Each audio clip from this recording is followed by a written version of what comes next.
전라남도 해남군 부동리 마을입니다. 이 마을을 중심으로 지난달 28일부터 어제까지 규모 2 이상의 지진이 모두 4차례 발생했습니다.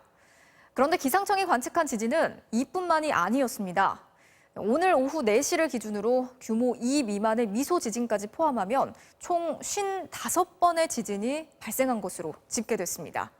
기상청은 이렇게 같은 장소에서 지진이 반복적으로 발생하는 건 이례적이라면서 원인 파악에 나섰습니다.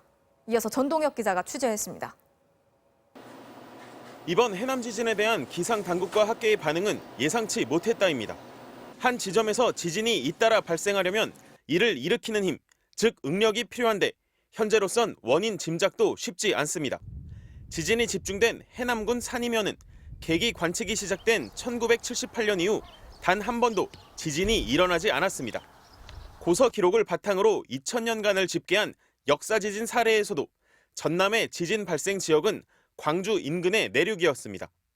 이렇다 보니 해남 지역은 지진을 유발하는 활성 단층이 있을 것으로 짐작조차 되지 않았습니다.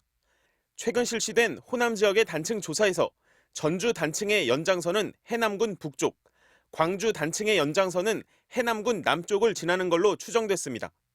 모두 이번 지진 발생 지점과 20km가량 떨어져 있어 해남 지역에 숨은 단층이 있는 것 아니냐는 가설이 나오고 있습니다. 과거 경주 지진 역시 지표에 드러나지 않았던 숨은 단층에서 발생한 지진입니다. 인접한 곳에 광주 단층이라고 하는 단층이 있긴 하지만 활성 단층 여부에 대해서는 아직까지 미지수인 상태. 지난 몇 년 사이 백령도와 보령 해역 등 서해 바다에선 100차례 내외의 지진이 발생한 적 있지만 육상에선 처음입니다. 기상당국은 지진 발생 지역에 임시 관측망을 설치해 추가 조사에 나섰습니다.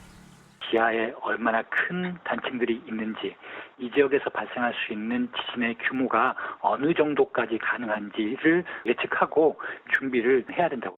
당국은 어제 발생한 규모 3.1의 지진이 큰 지진에 앞서 일어나는 전진인지 아니면 가장 강한 본진인지 현재로서는 알 수 없다며 추가 지진이 발생하면 낙하물에 주의하고 진동이 멈춘 뒤 야외로 대피하라고 당부했습니다. MBC 뉴스 전동혁입니다.